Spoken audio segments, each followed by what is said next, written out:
Thank you for watching. My name is Tony Russell. I'm the publisher of Neighbors of Hespeler Village. I'm happy to share these interviews I had with 5 candidates running for the Kitchener South Hespeler riding for the 2025 federal election. I want to thank the candidates for their time and speaking about why they believe you should vote for them. Although they have different ideas on how to get there, I found that all of these candidates are proud Canadians who genuinely want to make Canada a better place. I could easily be friends with any of them.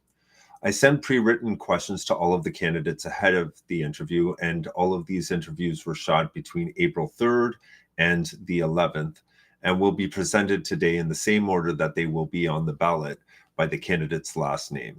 So sit back, get your pen and paper out, and enjoy these interviews. All candidates are approachable and will give you information on how to reach them if you want to continue the conversation. Here we go.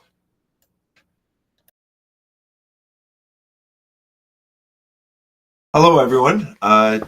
This is Tony. I'm from Neighbors of Hespeler Village, and today I am on the phone with Valerie Bradford, the Liberal MP for Kitchener South Hespeler. I've sent her some questions ahead of time, and I'm just going to be going through them with her. And just because I tend to be an agreeable person, I'm going to try to hold myself at bay and just stick to asking questions and all that, so that way you, the viewer, can decide for yourself what you want to do this election. So hi, Valerie. Can you introduce yourself and share why you decided to run for office? Yes, so I'm Valerie Bradford, and until a couple of weeks ago when the election was called, I was the Member of Parliament for Kitchener South Hespeler. So when I first decided to run back in 2021 in the fall, I had recently retired after 15 years doing economic development for the city of Kitchener, where I focused on the business community, particularly manufacturing, and how I could help them access government assistance and programs for expansion. I also was chair of the Workforce Planning Board, so I was always involved in labor force requirements and retooling the workforce. So when I retired, the world was closed. You couldn't travel. I still felt that I had things that I could contribute.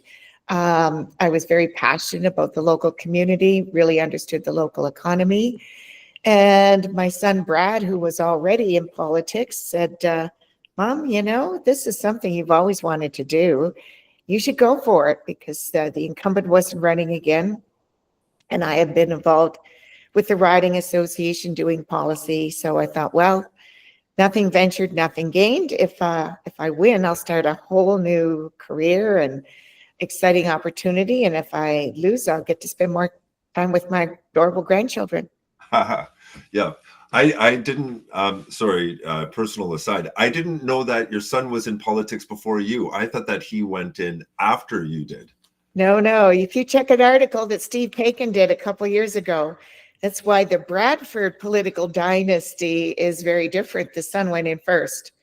So I was a single mom raising 3 kids on my own from the ages of 3, 6, and 7. So I had no time or political aspirations at that point. Right now, I don't even have a goldfish depending on me. So I'm free to spend half my time in Ottawa, which is what happens in this role. Yes. Okay. So this riding includes both Hespeler and South Kitchener. So just because I work with the magazine, what does Hespeler mean to you personally, and how do you see your role in serving both communities? Well, they're very, very different communities, and I love both of them. Hespeler is the only urban community I have. The village of Hespeler is a very, very special place. So when I first moved up from Ancaster 20 years ago, and I did that because my 3 kids were all training at national figure skating training facilities up in the Waterloo region. So we were up at 5 in the morning on the road at 6 to have them on the ice at 7. And then they go back down to Ancaster for school. And it was just crazy. So I looked at the map, and because one rink was in Hespeler and the other was Rim Park, I decided that Hespeler was the ideal place for us to locate. So I bought a place on Scott Road. So it was my first home here in the Waterloo region, and it's always held a very, very special place. I understand Hespeler, how passionately Hespeler they are, and go Shamrocks. And yes, I have a great feeling of affection for Hespeler. And how many years did you live in Hespeler? This is just curiosity. I've never thought of that. I expect probably 7 or so. Yes. Yeah. Okay. My kids all went to school in Hespeler, and yeah, it's great. They still have friends from Hespeler. Oh, perfect. Okay. So what are your top 3 priorities if elected? Well, my top 3 priorities are basically to make sure that the things that we've promised and talked about actually get implemented, because that's the important part. I'm really, really passionate about getting more affordable houses built. I think that's so critical. And I've long used the example of what happened after World War II. The federal government was very effective about building affordable homes for returning vets very quickly. And many of them, like the St. Mary's Heritage District in Kitchener, is still those wartime houses, and they're still housing families today. So we did it then, and we can do it now. We have, within the last week, launched specifics as to how we're going to do that. We're going to make use of modular housing, some of which is built right in Cambridge, and can be built year round very effectively, regardless of like the wonderful spring weather that we're having right now. You can build those houses in factories and then move them onto location. And we've seen that happen with Mattamy in Hespeler in Cambridge. So I'm passionate about that. And also, when I ran before, I ran on affordable childcare, because as a single mother, I didn't have that opportunity. And people were paying prior to this getting passed the equivalent of a mortgage payment for childcare. And unless you had a very, very high paying job, like a lawyer or something, you couldn't afford, if you had multiple kids in childcare, to return to the workforce. And every family now needs at least 2 incomes to afford the rent or to buy a house. So that was very important. And statistics show for every dollar invested in childcare, invested, not spent, the economy is boosted by $2.50 from the increased productivity of freeing up 50% of the workforce from participating. So that's been very critical. And another thing that I'm passionate about is tax fairness. Right now, single people are always disadvantaged. They don't have the benefit of income splitting or any of those things, and yet they're carrying the whole burden of household expenses by themselves. So they've always been treated unfairly. And seniors especially. I don't know if you want me to talk about that now or later, but I'm really big on tax reform, because right now, and of course, single seniors are doubly disadvantaged. But right now, we force seniors to start withdrawing from their retirement income fund no later than 72. And many seniors keep working past age 65 these days because they want to. They're healthy, they're living longer, they still have things to contribute. And we penalize them because we tax their earned income, but we force them to pull money out of their retirement fund when they're not retired and pay tax on that too, because it gets added into their income. And then when they actually do stop working, their retirement income fund's depleted. So this needs to be addressed. So I spoke with the previous finance minister on that, and I'm like a dog with a bone. I'm going to continue fighting for singles and seniors for tax fairness. Okay, perfect. Okay, so this might be related to the previous question, but what issues and concerns are Hespeler residents bringing up most often in your conversations, and Kitchener South as well, not to exclude. Well, yes. So I don't think they're any different than other Canadians. So obviously affordability is a concern, affordability of housing. And I already addressed how we're going to get a lot more houses, affordable houses built quickly. People's first home doesn't need to be like the ones they see their parents in after 40 years of trading up. They need an affordable starter home for a small family, for a couple or family. And of course, the affordability of groceries. Canada's always had some of the least expensive food prices in the world because we produce so much ourselves. But obviously, inflation got very high worldwide after the pandemic. And unfortunately, the unfair Trump tariffs are going to inflate everything again. But the other thing, the overwhelming concern I'm finding, people are concerned about our formerly friendly neighbor to the south and kind of the hostile economic takeover that he's planned. Make no mistake about it. And so that's a concern. So they're looking for stable, predictable, calm leadership to deal with that situation. And that's why I think Mark Carney is the best person for that job. So I think those are the two things people are struggling with as they make their decision for April the 28th. Okay, perfect. So what sets you apart from the other candidates in this election for Kitchener? I think there's a couple of things.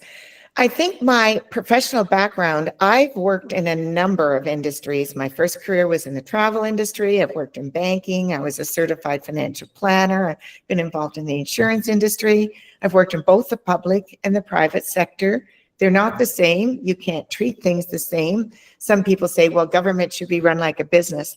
The reality is government has to provide services that can't be done on a profitable basis, or the private sector would be doing it. So you can't expect government to do things on a profitable basis because the services we provide, that's just not possible. So I have worked in both the public and private sector. I do like the public sector because I do like public service, which is a continuation of what I'm doing now. I'm serving the public in a different way. Also, my lived experience as a single mom from the ages of 3, 6, and 7, I was raising 3 kids on my own with no safety net because my family wasn't close by to help me out. So there was no plan B. Plan A always had to work. And it was extremely stressful. Mm-hmm. And money was always tight. You can imagine with the sports activities they had. So I know what it's like to stand at the grocery belt. We paid cash in those days. You wouldn't buy groceries on credit. Watching everything go by and in my mind thinking, okay, when the money runs out before the groceries run out, what do I have to put back? And I know I still remember that anxiety that people feel, so I can relate to what they're dealing with now. And it's hard. I get that. Yeah, for sure. Okay, so how does your party plan to handle economic and trade challenges, including tariffs and policies from major global players like the U.S.? Well, as soon as Mark Carney got selected as our leader and became prime minister, right off the bat, he did a couple of things.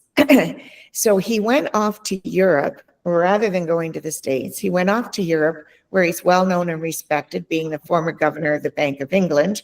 He met with the French and British leadership because we need to shore up partnerships with Europe. Canada has more trading partnerships and trade deals than any other G7 country. We have them with multiple countries, and we need to capitalize on them. Our businesses have naturally gone for the low-hanging fruit, cross-border with the States. It was close by, same language. So that was easy, but apparently that door slammed shut now, and we have to move away from that.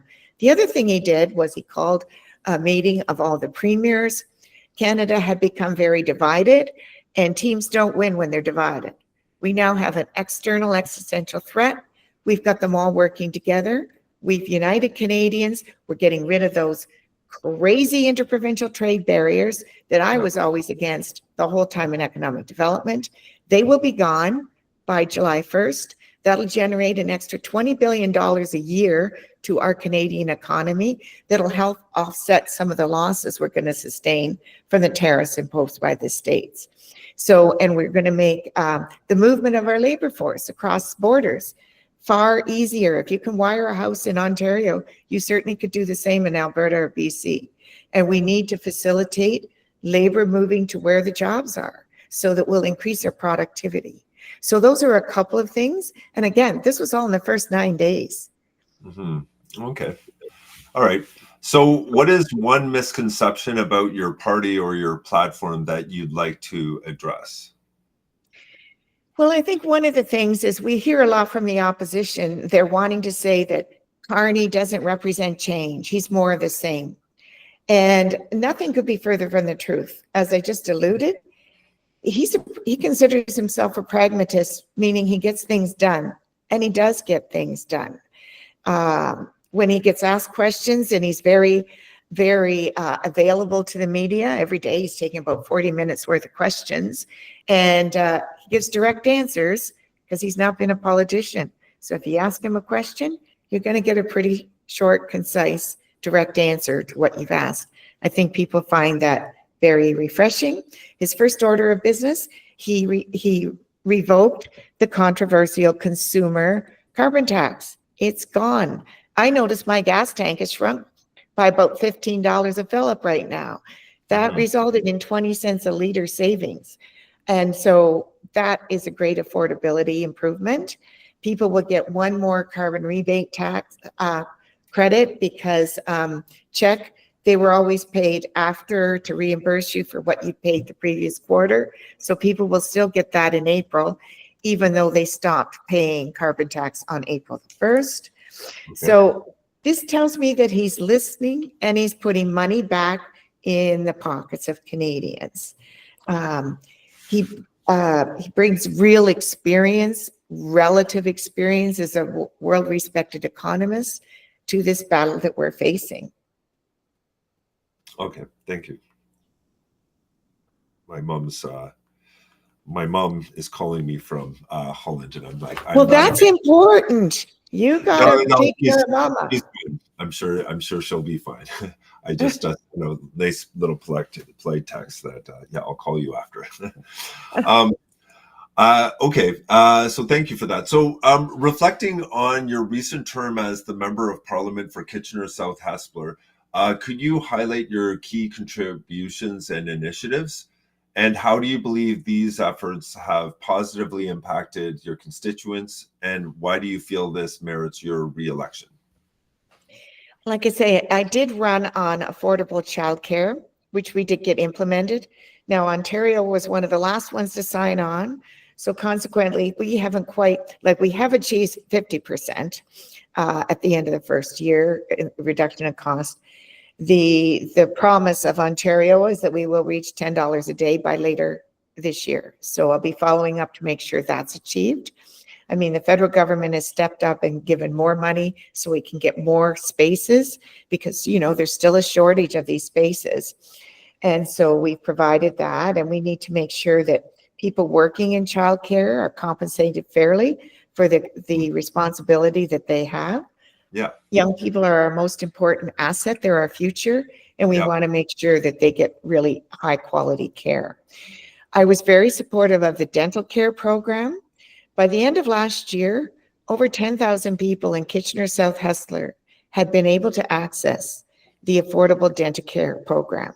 And I also supported in March when we passed to increase it, extend it to cover families with under $90,000 a year income. So that'll make it more people eligible. Dental health is health. If you have poor teeth and mouth infections, it affects your whole health. So it's very, very important that we take care of that for people. Yeah.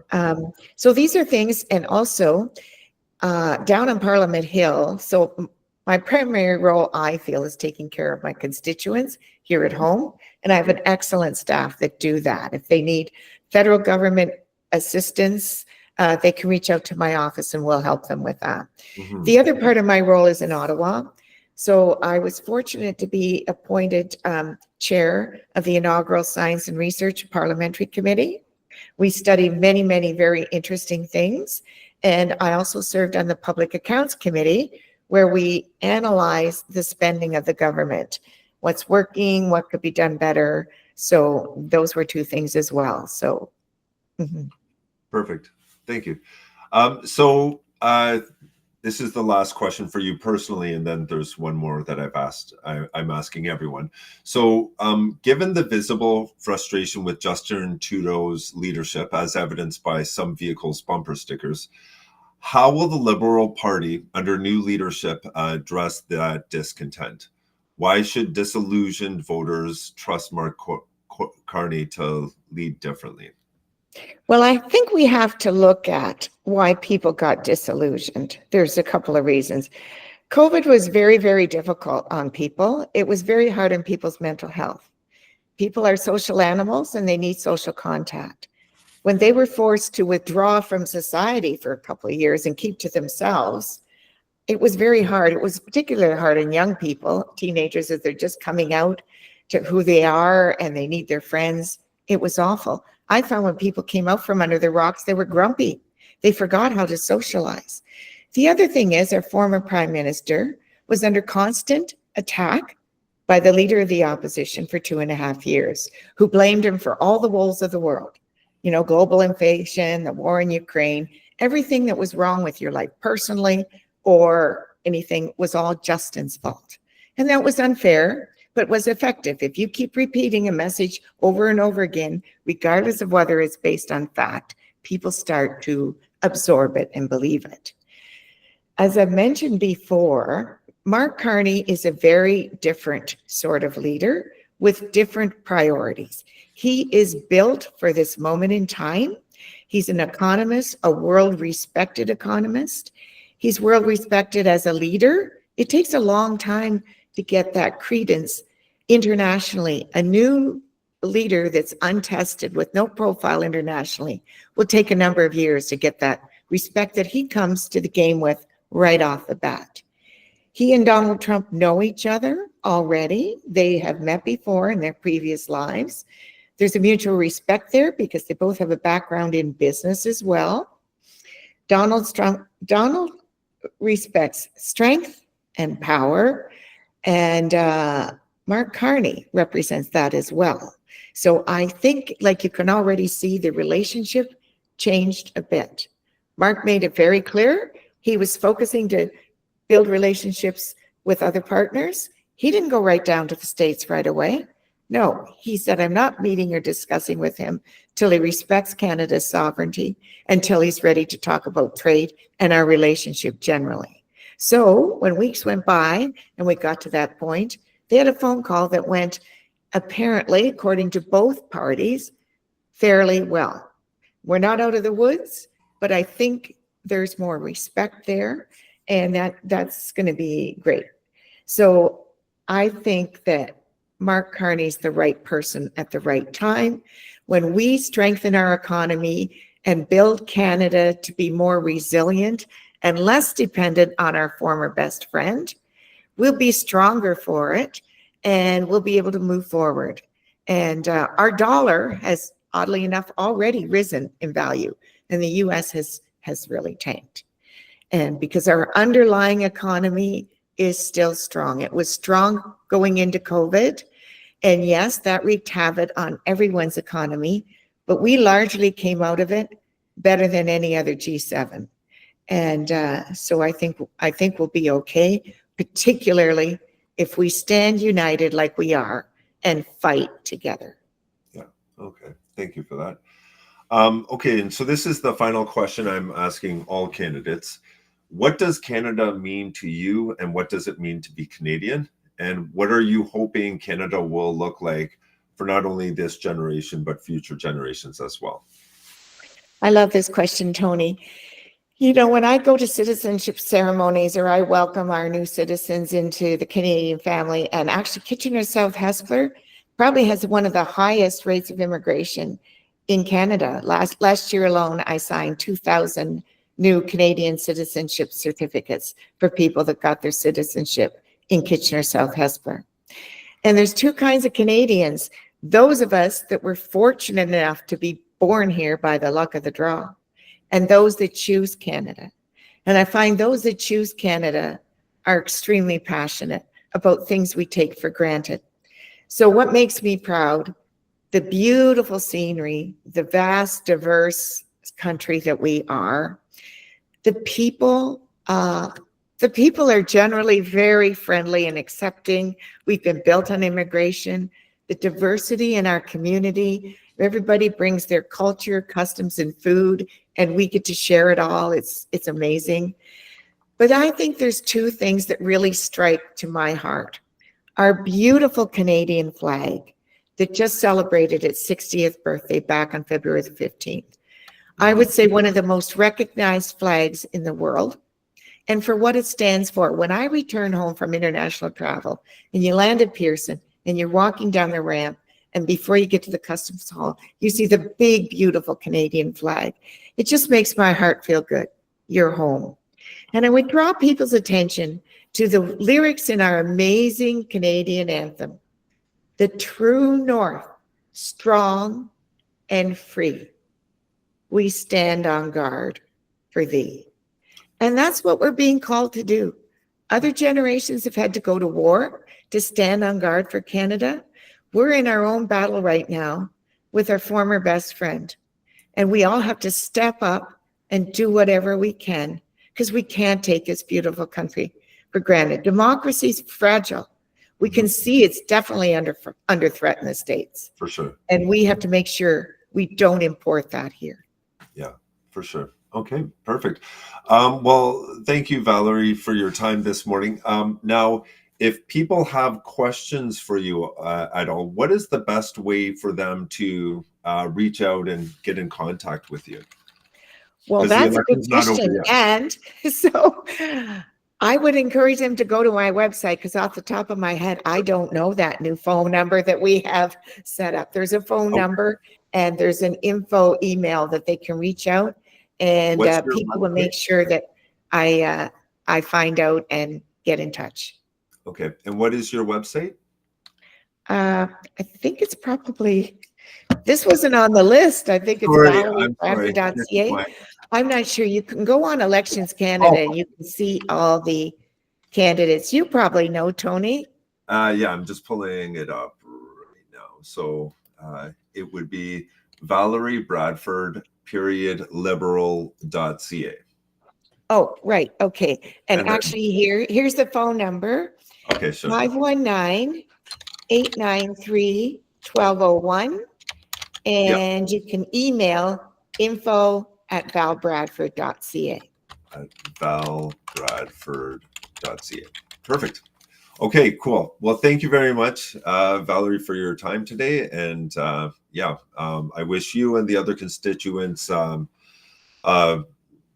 productive campaign, and, where all of you guys get to talk with the residents. And, I'm hoping that we can all act like adults who are adults. So, yes. Thank you. Well, thank you, Tony, for the opportunity. It's been a pleasure to speak with you and anyone else listening today. It's been my honor to serve for 3.5 years, and I hope I get to continue that honor going forward. Thank you so much.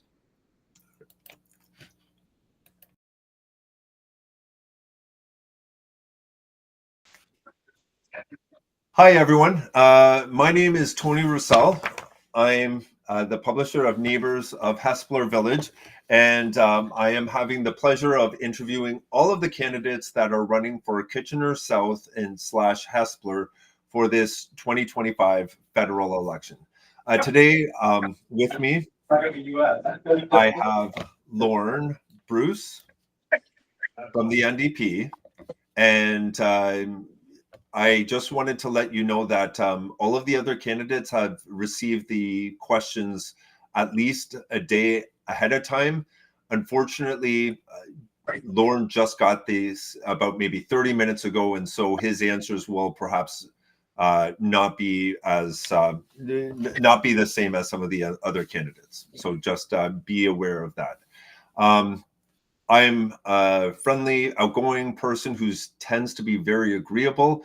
And so I just want to be as objective as possible when I'm asking the questions. And so I'll just stick to asking the questions. So, Lorne, thank you for your time today. And welcome. Well, thanks, Tony. Thanks for the invite. My pleasure. So we'll we'll dive right into it. So the first question is, can you introduce yourself and share why you decided to run for office? Well, yeah. So again, my name is Lorne Bruce, and so I live in Kitchener, but I used to live in Hespeler. It's not my first election, so I've been a candidate previously, and Mhm. so it's something I do, something I care about, and it fits in line with all the work I do between elections as well. So all the community activism that I do with various organizations. Okay. Yeah. So was there a defining moment that made you to decide to enter politics those years ago? So yeah, way back when. Yeah. um, there actually was. So I've always been interested as a young lad. I would watch Question Period and whatnot, but it was probably when my children got a little bit older, right? So they weren't toddlers anymore, and I had the opportunity because again, elected positions that I hold with different organizations, and I attended the G20 rally and demonstration in Toronto. Hmm. So, first time that our rights were stripped away by federal and provincial governments. But just to see helicopters going over top, we were with families, kids in strollers and whatnot, protesting the G20 and whatnot. And I have some issues with the WTO and things like that. But just to be and look up and say, wow, we're in Canada, and to see this happening, it was amazing. Riot police, all that. There was a peaceful demonstration. So it was amazing. Mm. Okay. So this riding includes both Hespeler and South Kitchener. So what does Hespeler mean to you personally, and how do you see your role serving both communities? Well, it was kind of a full circle moment for me, Tony. So in my formative years, so I was born in Montreal, but Okay. in my formative years in Whitby, when I played hockey, of course, I used to buy a Hespeler hockey stick, right? Haha. And so here we go, fast forward a number 20, 30 years, whatever. And I had the opportunity, and I moved to Hespeler, and I went, oh, yeah, here we are, we're home. Yeah, So it nice. was really cool. And then, of course, I knew a little bit about the history, but to find out, like I said, a full circle moment to come back to the place where, I used to buy the sticks from that I didn't know where it was, 30 years ago. So it was pretty Yeah. cool. Oh, that's awesome. Okay, so what are your top three priorities if elected? Wow, Tony, this is such a different election. To narrow it down to three is tough, right? Okay. So you've got the underlying climate change is a huge issue for all of us, ongoing. It's short term, medium term, and long term as well. But obviously, the cost of living is a concern for everybody and everybody that I talk to, right? So Hmm. specifically, the individual I talk to who are living maybe paycheck to paycheck, or they're spending up to 40% of their salary or their income on just shelter, right? So it's tough. And having worked in the grocery business for so long in neighborhoods all across this region, I have an intimate knowledge and direct contact with folks who struggle to buy the basic necessities like groceries. Hmm. Okay. Um, all right. If you could accomplish one of these things, what would it be and why? Well, obviously, to bring down the cost of living would be a major first step, right? Okay. Um, Yeah. yeah, and so, like I said, giving the voice to maybe some folks that don't feel their voice is being heard when policies and legislation is being passed. So Mhm. that has to be the focus of everything we do. Quite often I'll say that and I've been involved in pretty high level negotiations before, and I'll quite often say it's not just about the shareholders; it's about the stakeholders. And Tony, you and I are first in line, prominent stakeholders in all these issues, right? As we deal with the current crisis. Yeah. Okay. Okay. So, what issues and concerns are Hespeler residents bringing up most often in your conversations? Well, yeah, obviously the cost of living is Hespeler. and Yeah. the threat from our former partner, I'll call him a former trading partner in the U.S., and the Yeah. volatility of the markets, right? So we don't know what he's going to do next. I don't know if Trump knows what he's going to do next, and then just trying to navigate that, right? So Yeah. clearly, as we all come together as Canadians, we're all looking out for each other, and so we have to think along those lines when we talk about new trade agreements and all that sort of stuff. We still have to make sure that our Canadian values are held strong in any of these kind of negotiations. Okay. All right. And what sets you apart from the other candidates in this election? Well, I can't speak about the other candidates. The fact that I live in Kitchener and I have lived in Hespeler, It gives me a unique perspective. I was also a candidate in 2015 for Kitchener South Hespeler. So Yep. I've got to know that, and in between elections, just to let you know, whether I'm on the ballot or not, I've also worked in provincial elections and municipal elections. So I'm very familiar with the mayors of all three cities and the surrounding area, and also city council members, right? So I've built those relationships for all the different levels of government, because at some point we all work together in what we do, right? So in a lot of cases, I've been lobbying different levels of government for different projects, like increasing the Canada Pension Plan, improving it. When it comes to my involvement with the Ontario Health Coalition, keeping our healthcare actually expanded, but protect it and keep it in the public sphere and from privatization. And also, I've also worked with the Ontario Federation of Labor when it comes to the minimum wage, increasing that. So, I've participated in those roundtables, lobbying for it, and done all that work. Because the work in between elections is as important as election time as well. Oh, for sure. For sure. Okay. So how does your party plan to handle economic and trade challenges, including tariffs and policies from major global players like the United States? Well, again, so if I could sort of break that up into two. So as far as the tariffs go, we have to make sure that we have the policy in place to protect those that are most affected by it. Even though I think we're all sort of affected by it in some way, shape, or form. If Trump continues to trash the economy in the States, if they go into a recession, it's obviously going to affect Canada as well. So we need to have those policies in place, whether we expand eligibility and requirements for EI, or and helping out businesses as well, right? And then when it comes to the bigger picture, when we start talking about, and again, we all have to clearly we all come together as Canadians, and when we reduce trading barriers within Canada or partners abroad, right? We have to look at this, in my opinion. You look at a crisis, it could be an opportunity. And so I think when we look at maybe the Euro or Australia or UK, just for example, some other countries, we fortify our trade agreements with them, because I think they're more than willing to trade with us as well, because they're dealing with the same thing, maybe not acutely here in Canada, but I think it should make that process a little bit easier if we have willing partners, right? So. For sure. Thank you. So what is one misconception about your party or your platform that you'd like to address? Well, for years we've been called let's say the conscience of Parliament, as it were, or quite often the blue team or the red team may call us the tax and spend party, and that's not the reality, right? So, even though we haven't held office at federal level, we haven't been formed government. You can see the examples at the provincial level, right, where we've had governments in Alberta, British Columbia, Manitoba, here in Ontario briefly, whatever. And so you look at those kinds of records, right? So that doesn't quite reflect that label. Quite often it's an easy tagline, whatever.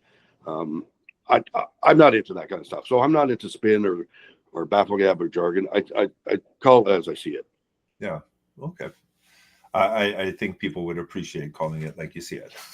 Well, yeah, but unfortunately, not always, right? And I always believe, instead of spinning a question, whatever. A good friend of mine a long time told me long ago that sometimes the question is more important than the answer. Yeah. So if you think about it in that lens, right? So somebody's asked you a question for a reason, and so you ask that question as directly and honestly as you can, or honestly say, you know what, maybe I need to be educated on that, whatever that might be, right? So yeah, I find if you're authentic and honest with people, it goes a long way. Yeah, for sure. Okay. So this is a question. So all of the questions up to this point and the final question is all as well. I'm asking all of the candidates the same question. So that way when the residents are watching these videos, they can kind of compare answers and all that. So for each candidate, I'm asking something kind of specific to them, either personally or to their party. So for yourself, I have recently heard some people say that the NDP's strategy is more to help the Liberals win this election than get the NDP seats. A unite the left approach, if you will. What would you say to that? And why should someone, who votes more left of center vote for you instead of the Liberals? Well, I've never been a huge proponent of what you call strategic voting, or, we've heard the term maybe ABC, anything but conservative, and Yeah. things like that. But if you're looking at a majority parliament or a minority parliament, you can see the record of the NDP that actually get things done, right? So bottom line, like the job description of an MP, of a member of parliament, is actually to hold government to account. And that doesn't mean, that means whether you're in government, in opposition, third party, whatever it is, your job is to represent people that live in your riding, Yeah. and represent those interests and make sure that the government's held accountable to those folks. So if you look at it from that lens, that you're obviously in an election to win it, to form government, and to enact your agenda that hopefully a lot of people agree with. But you have to look at the bigger picture as well, right? And quite often when I was involved in the 2021 election, quite often people talk about, well, is it a power grab, or the Liberals want this, Conservatives want that, and people just wanted things to get done. They want the government to actually do. We all pay our taxes, and we all pay them for a reason, to get things done, whether it's healthcare, education, whatever it is, right? Yeah. And so when it goes back and forth, and again, the strategy and I call it politics of politics, that's I'm not into that stuff, right? I want to get stuff done that are important, right? So when I talk about healthcare, I've been a huge proponent of our healthcare. I'd like to see that the actual Canada Healthcare Act is actually enforced in Canada and actually expanded. So just for one example, right? I'm a huge proponent for electoral reform as well. Yeah. We thought we had it in 2015. Almost all the parties except one agreed to it. And then, I actually talked to caucus members within my party who were on that committee and said the Liberals were actually not interested in it. I mean, they said they were, but they weren't. So that was a total missed opportunity. I'll put it that way. So again, it's about getting things done for the people you represent and holding government to account, whether you're in government or opposition. Yeah, for sure. Okay, and so this is the final question, and it's maybe at a more macro level, but what does Canada mean to you, and what does it mean to be Canadian? And then secondly, what are you hoping Canada will look like, not only for this generation, but maybe for your children's generations as well? Well, to use some hockey language, if I could. So, this is my first election, and it's not the first time I've hopped over the boards. And so, Canada means everything, obviously. So if I go back to, I was in my 20s, I was in Europe, and I made sure that it was a maple leaf somewhere on my body, on my shirt, my jacket, wherever it was, because I wanted to be recognized as Canadian, because we are so well regarded around the world, right? Yeah. And so my children, my son's 30, my daughter's 28. I worry about their future as well, right? My daughter wants to get into the housing market. My son's starting his own little business kind of thing. These are the, it's not necessarily enacting legislation that's going to help me personally, but it's also for the next generation, right? So quite often I'm asked the question, why does the next generation participate in elections? I said, well, give them something to vote for, right? Because we haven't addressed the issues that affect them, right? When we're talking about housing, and we're talking about healthcare, all these issues that directly affect them, and they're not seeing the policy reflected in their future. So obviously, I mean, clearly we want Canada to remain proud, and everything that Canada stands for in the world, we want to continue that and make sure those are there. And I can say to you, Tony, as we enter this next stage, because I think we are at a turning point as a country for our sovereignty and our place in the world, that no matter what happens in these negotiations, whether they're a trade or a security agreement or what have you, we're dealing with the tumultuous what's going on, the bonfire down south of the border, we want to make sure that we retain those Canadian values in everything we do. Yeah, perfect. Okay, cool. Well, thank you very much for your time, Lorne, today. Now, if somebody has a question for you, what is the best way for them to get a hold of you? Yeah, probably 519. Like, this is just a call into myself or my campaign manager. Sure. So it's 519. Yep. 575. Yep. 5139. 5139. So the best thing to do is call or text there. That's the quickest way. I mean, obviously, come to me like within seconds. I mean, through Facebook and, all that sort of stuff. Well, excuse me, but that's the quickest way. Okay. Okay, perfect. All right. Well, thank you very much, Lorne, and have a wonderful day, and best of luck with this election. Okay. Hey, Tony, it's an absolute pleasure to finally get this squeeze in, because you and I have been going back and forth for a number of days, because the schedule is as it is. But let me just say, also, on another level, let me thank you for doing the local publishing that you do. I've been reading your magazine for years, and it's important that we do, because obviously I'll be doing interviews like more of a national or provincial scale, but it's the local stuff is so important, right? That people belong to, and that's what community-driven activism really is. Yeah. Thank you. I appreciate that. Thank you very much. All right. Lorne. Okay. Have a good day. Okay. You too.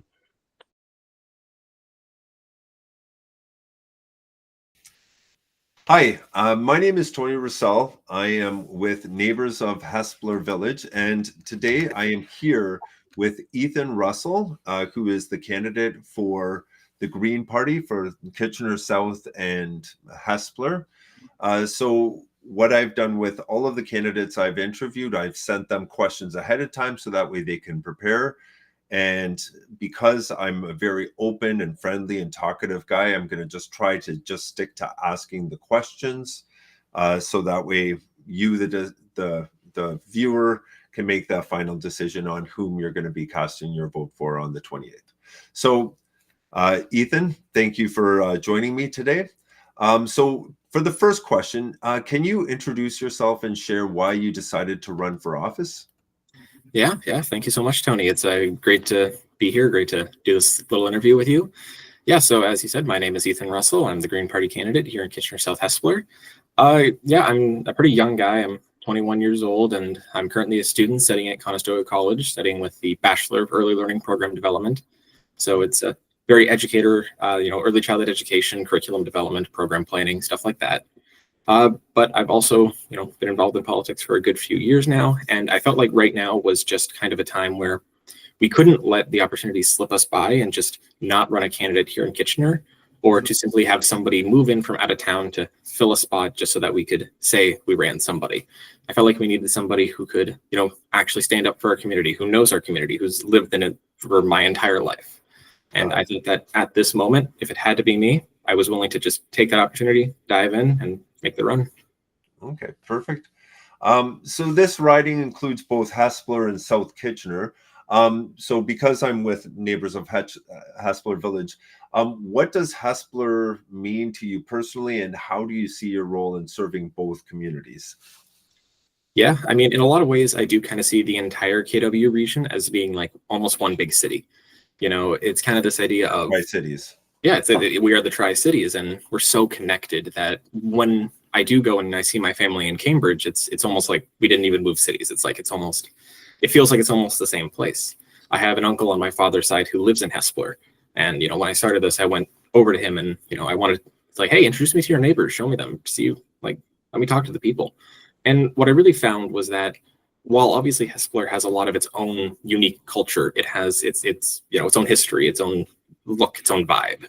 It's still very similar, to what I see here in Kitchener. I'm hearing a lot of the same things from the people. I'm hearing a lot of the same concerns. And I also see that history reflected across the region. So, I think I have friends who live in Cambridge. I have family who live in Cambridge. I've loved Cambridge all my life. I do see myself not as just somebody from Kitchener, but as somebody from the KW region. We're one big family, and I think that's important to hold and maintain and improve on. Okay, thank you for that. So what are your top 3 priorities if you get elected? I would say number one, something a bit personal. Like I mentioned, I'm currently studying with the Bachelor of Early Learning Program Development. I want to protect and improve the $10 a day childcare benefit. I think that is one thing that has gotten some attention, but not nearly enough. We've seen that the Liberals seem pretty content with maintaining it. And, I give them applause for putting it in. It's a great program, but there's still so much that we have to do to improve it. And I think they have been shaky on whether or not they want to do that. And the Conservatives have wanted to scrap it.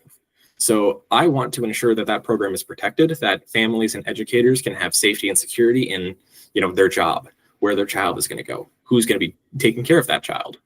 And I think that is just something that is so valuable to me that I want to make sure that that is a very focal point of my time if I get elected.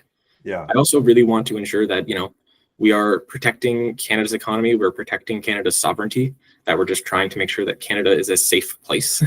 Mhm. We're at a time now where we're so under threat from basically everybody, it feels like sometimes, where, we talk about this idea of like, oh, well, we have these trade deals with the EU, but are they being followed? Are they going through? Has it been ratified on their end? We see the threats coming from the United States, and I think we need somebody who's going to step up and say, hey, like, we need to ensure that these things are being followed through, that we have a diverse portfolio of trade partners. And I think that that is just something that I personally am really passionate about. And I think for number 3, as somebody in a much smaller party, I am very passionate about electoral reform. I think that it is very important that we say, hey, look, we need to push for a better democracy. We have a democracy right now where somebody can get like 25% of the vote and then all of a sudden have 100% of the power. Mhm. So I think it's important that we find a way away from that towards a fairer system that represents, our own personal, like, actual values as a country. Mhm. Okay, perfect. So for the next question, what issues and concerns are Hespeler or Kitchener residents bringing up most often in your conversations? The two that I have seen are internally healthcare. Healthcare was not something that I mentioned in those 3, mostly because I feel like it is such a ubiquitous issue that people are bringing up that it's almost kind of obvious. But healthcare is something that I am hearing so much. Mhm. I just had an interview early today where I talked about the fact that, back in October, I had my wisdom teeth removed. I Mhm. also had a cyst out of one of them, so I had to get that removed. That just way increased the cost. Over Mhm. the summer, I had a heart problem, and so I was in the hospital for 6 hours. Mhm. And so much of that was simply waiting. Mhm. It feels like a lot of the times it's just we have these hospitals that may not be properly funded, or they might be properly funded, but the funding isn't being allocated properly, or we have nurses who are hopping from job to job to job to job. And it's like, well, it feels like there's an allocation problem. It feels like there's a funding problem, and it feels like there are bigger problems that the government just isn't addressing. Now, this gets a bit into provincial territory, but I Mhm. do think that, the federal government still like mandates our health insurance. We have the dental care plan, we have the pharmacare plan. We need to protect those, we need to expand those. The other thing that I've been hearing a lot of is just concerns with tariffs.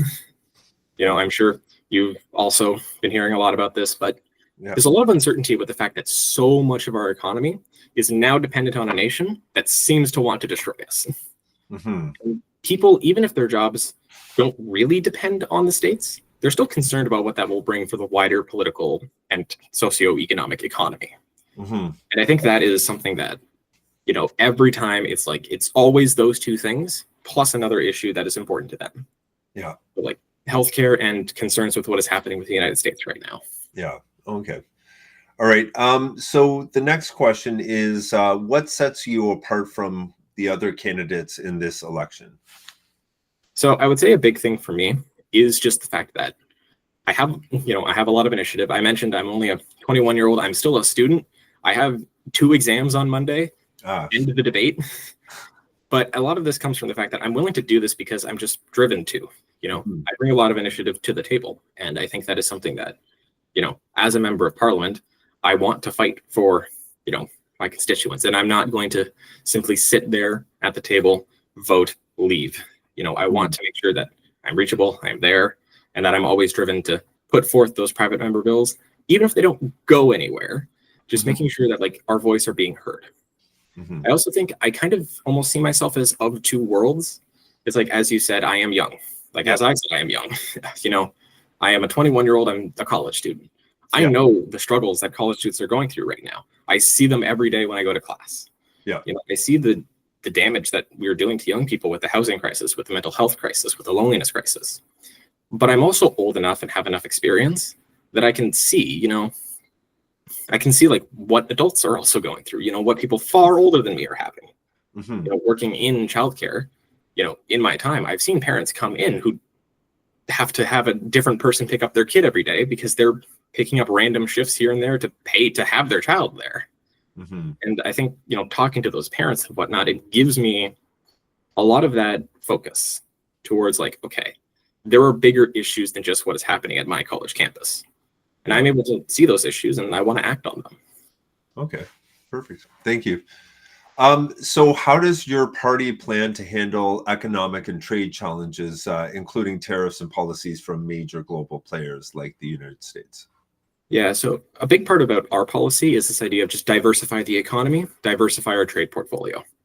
You know, Canada is currently a resource extraction economy that mainly focuses on shipping to the United States. We cut down a tree, we ship it to the United States. We pull oil out of the ground, we ship it to the United States. We mine gold out of Yukon, we ship it to the United States. It feels like that's it sometimes. Like it feels like so much of our economy is just rip it out of the ground, ship it to the States. Our plan is basically, hey, what if instead we move towards still like resource extraction? We will always need that. There's not going to be a Canada, at least anytime soon, that just looks like the Waterloo Tech Corridor, but across the entire country. You're always going to have some level of that. But why don't we keep some of those resources here? Let's expand our manufacturing industry. Sweden has a massive lumber industry, much like us. However, instead of just shipping out raw wood,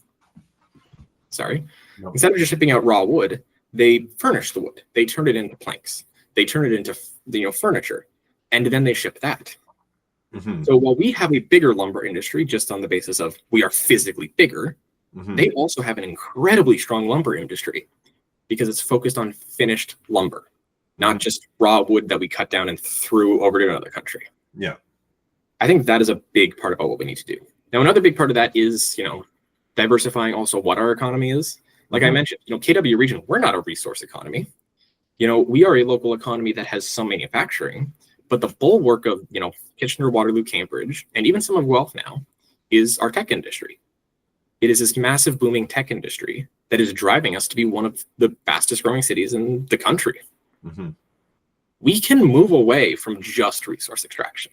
We can build a stronger economy that encourages investment from all over the world by also investing in sectors that aren't just, natural resources. And of course, we also need to, diversify our trade portfolio. Yeah. If we're going to extract, let's extract, but let's not just ship to the United States. My father's work recently, he works in manufacturing, and a lot of his stuff goes to the United States. But recently, they've been opening up Taiwan, Japan, China, these Asian partners. Let's trade more with Europe. Let's trade more with Africa.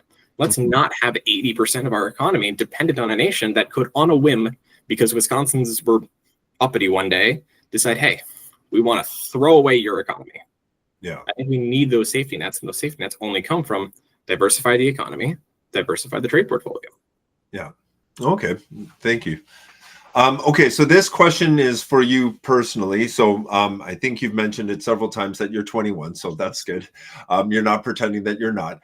So how can voters be confident that you have the experience and maturity to represent our community effectively? And I believe you did speak to it a little bit beforehand already. So yeah, I mean, I think a bit of it when it comes to maturity is that, I understand that some voters will always kind of correlate maturity to age.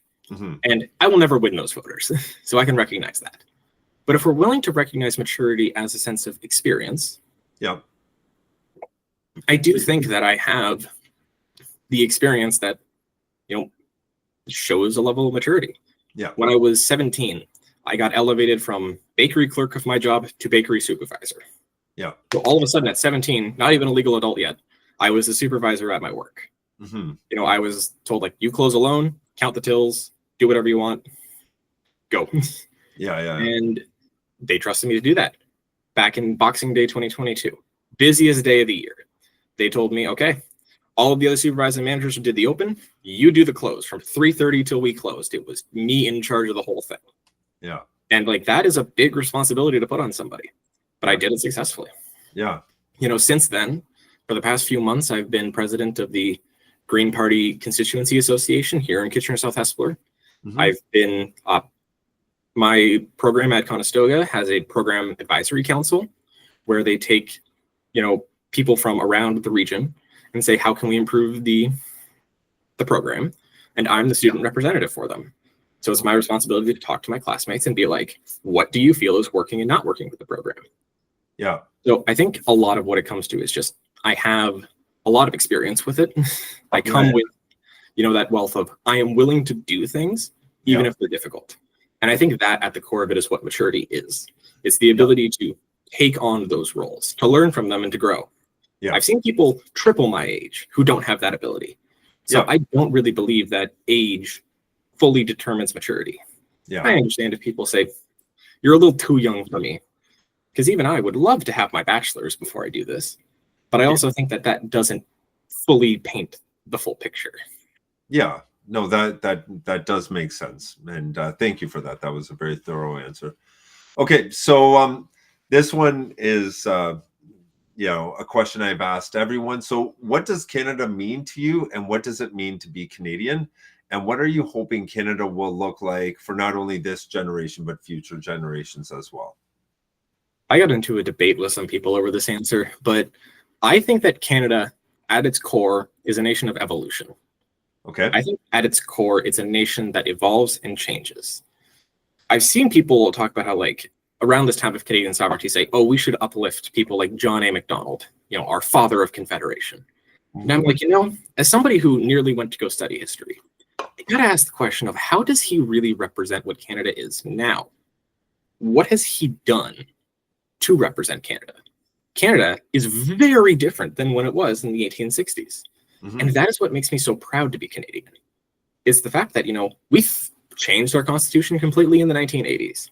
And since the 1980s, we've evolved and changed further. And we can just do that. You look to the United States and you see them, and, they still have the Electoral College, this old archaic institution. You have the Supreme Court stacked with people who firmly believe that they should see the Constitution through the lens of how the Founding Fathers originally intended it. But here we are saying, no, our country should grow and change with the times. And that is what's made me so proud to be Canadian, is the fact that we can look and we can say, hey, Canada failed here, here, and here. We had a eugenics program. We maybe committed a genocide against the Indigenous. It's like, these are things that we did, but we can learn and grow from them. And we can create new definitions for ourselves. And I think being Canadian is growing with that, and that's not to say that, the people who are perhaps more conservative than me are not Canadian, people who aren't willing to accept that. But fundamentally, it is the fact that we are a nation of change. We're a nation of growth, of evolution. We're not a nation defined by one single event or one single person. We're a nation of people. Yeah. Okay. Yeah. Thank you for that. Okay. So thank you. Those were my questions. So the last one is, if people want to speak with you or learn more about you and your platform, what is the best way to get a hold of you? Well, the single best way is probably just reach out to me by email. Just my name, ethanrussell003@gmail.com. I do also have a public Facebook page, Russell for KSH, and a public Instagram page, Russell for KSH. Okay. KSH. Okay, perfect. Well, thank you again for your time, Ethan. I appreciate it. Thank you for casting your name for the ballots, and I wish you and the other constituents good luck as you guys are going out there trying to make Canada a better place. So, all right. Thank you so much.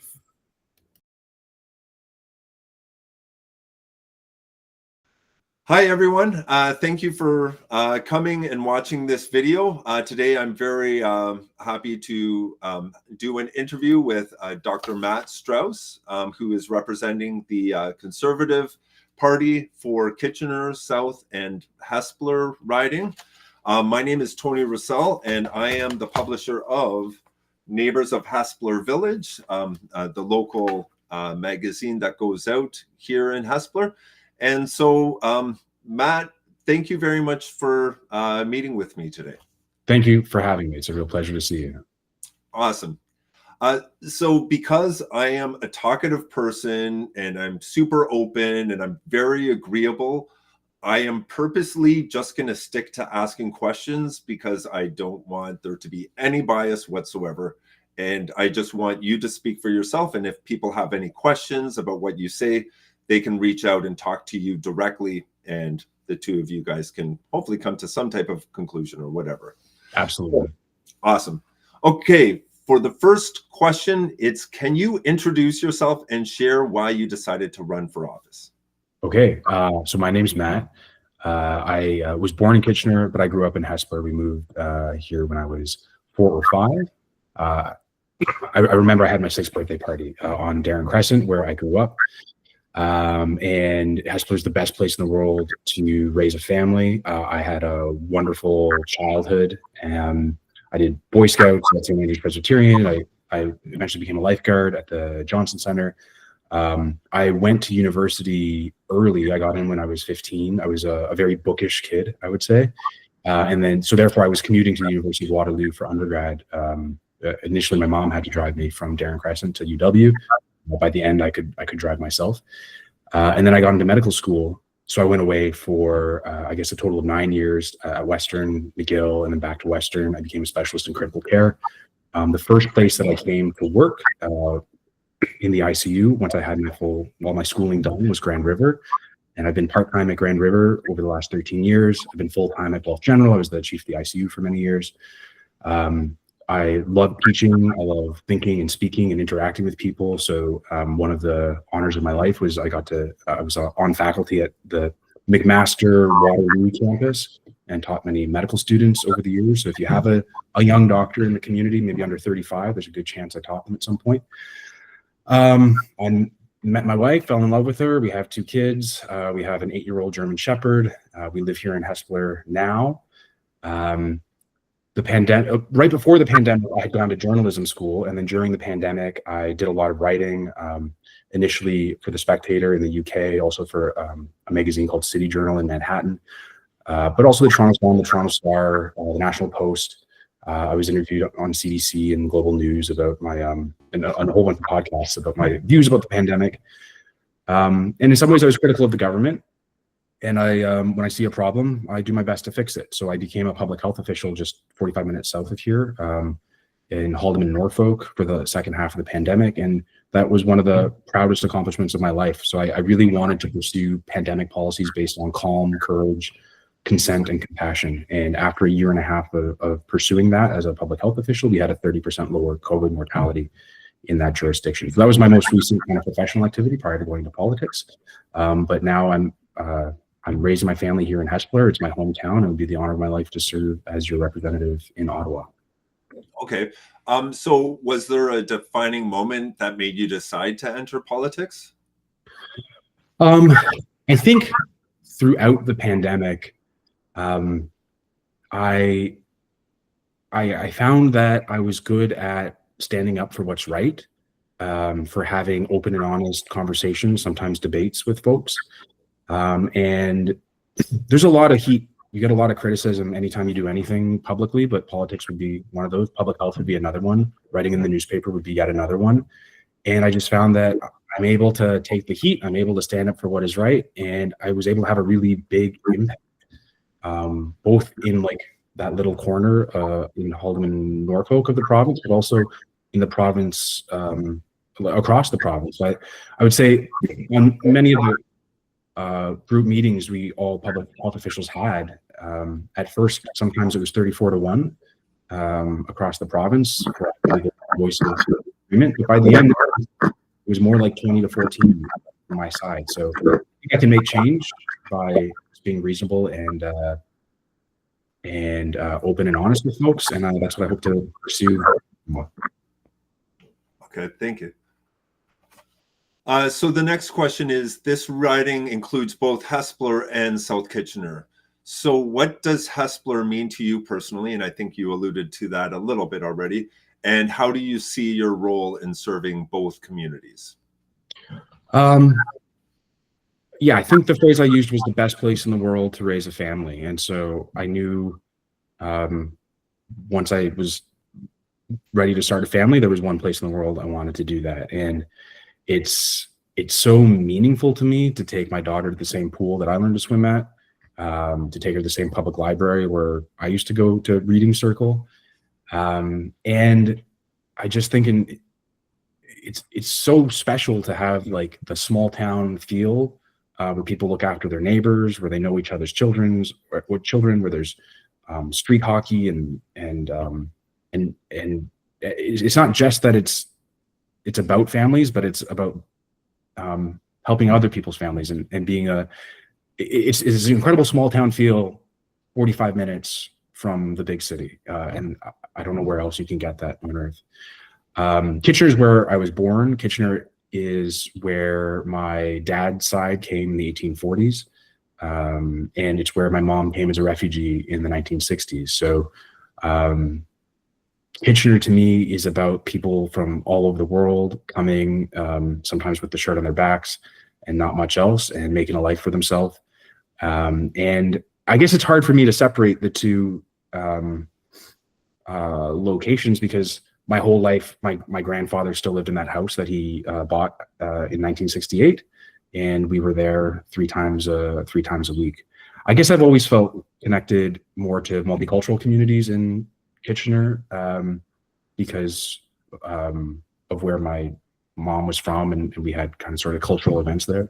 But I mean, very similarly, it's people who love their kids and want to have a great community to raise them in. Yeah, perfect. Okay, thank you. So what are your top 3 priorities if elected? So being a physician, having made my career in healthcare, obviously I have some expertise or maybe deep knowledge about what needs to be done, and the state of the system is not right. Like it fundamentally in Canada, the government makes a contract with us, you pay your taxes, you get proper healthcare. This time is personal. Some folks will know from your magazine and from my social media. My wife almost died in the emergency room recently after spending 6 hours not being seen, bleeding 2 days after our son was born. So, I mean, I've seen a lot of heartache, a lot of terrible things from the inadequacies of our healthcare system. But over the last 6 months, it's felt more intensely personal than it ever could have before. So I feel like I know how to fix it. It's not going to be fixed in one day. There's not just one thing that it needs. But I really feel like that's where my passion and my knowledge is, and I would be really happy to serve, because it's not right what's happening right now, is what I would say. Beyond that, I've knocked on now more than 20,000 doors. There's about 40,000 doors in the riding, and I mean to get to all of them before the votes are counted. And folks are really stressed out about cost of living and housing. It's not right what has happened to house prices. It's not right that basically nobody under 40 can afford a home unless they get a large inheritance. Speaking of Hespeler as a place to raise a family, it's very hard to start a family if you don't have a house to keep them in. So that's been the overwhelming concern of the community and the people whose doors I've knocked. And I know we can make a difference that way. I've become friends over this period with, I would say, small time developers, not people who make subdivisions, but people who buy a tear down and try to make a triplex, and the red tape and the regulation that they've had to deal with.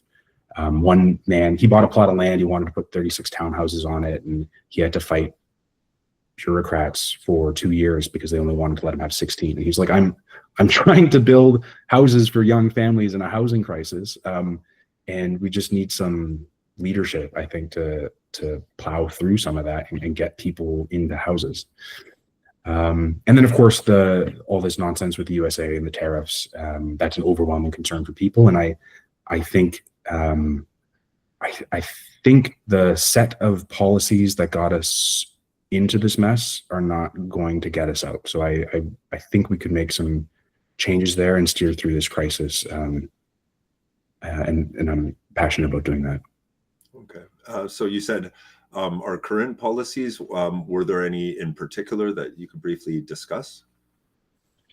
Our current policies vis-a-vis the USA and tariffs, you mean? Yeah. So I'll give my kind of overview of that situation. Donald Trump is a bully. I was bullied at school once. I was 3 years ahead. You can imagine that. One thing I learned from that experience was bullies look for weakness. They look for folks who are maybe a bit smaller, a bit less confident, and those are the folks they pick on. It is unfortunate what has happened to our country's economy over the last 10 years. We have not kept up. We were more or less at parity in terms of GDP per capita with the States 10 years ago, and now we're almost 30% below them. So we have a weak economy. That weakness has been caused by the bureaucracy and red tape that has prevented us from building the 1 million homes that we need. It's been caused by our reluctance to invest in significant infrastructure like pipelines and LNG terminals and railways. It's been caused by our inability to knock down interprovincial trade barriers so that we can trade east to west, and also with our friends overseas. So my view, like I was born in the 80s, I grew up in the 90s. What I know about bullies is from the movie Karate Kid. If you're getting bullied, you go to the gym, you learn karate. And once you know that, you might not even have to punch your bully in the nose. They will stop picking on you. So I believe our economy is in a weak state. We can supercharge it, get it in a strong state, and then hopefully this menace from the south will leave us alone. Okay, thank you. So this, you might have touched on this a little bit, but what issues and concerns are Hespeler residents bringing up most often in your conversations? Well, I spoke about cost of living and housing, and that was the major one. Which day was that terrible snowstorm in April? Was that 2 days ago? So we knock in apartments when the weather's bad, and a woman cried at the door because she's not sure if she can stay in her home. And she said she just had her birthday. She's 51. She's not going to be making more money, and the price of rent has doubled. There was another woman about a week ago in the Fisher Mills area who told me that she and her husband, I think one is on CPP, one's on disability. They look after her elderly mother. So they're retired, they're seniors, and they're looking after another senior. And they have $4,000 a month come in the house, and their rent is $2,200. And she lives in terror that if she gets rent evicted, she'll be a senior citizen living in a car with her 87-year-old mother, and that's not right. That's been the overwhelming concern. I will say that crime has come up a fair amount, and just on my street in Old Hespeler, the street that I'm talking to you from, there were 2 cars stolen a couple months ago, and that was unheard of when I was a kid. So people have been speaking about that to me a fair amount. Okay, perfect. Thank you. So what sets you apart from the other candidates in this election?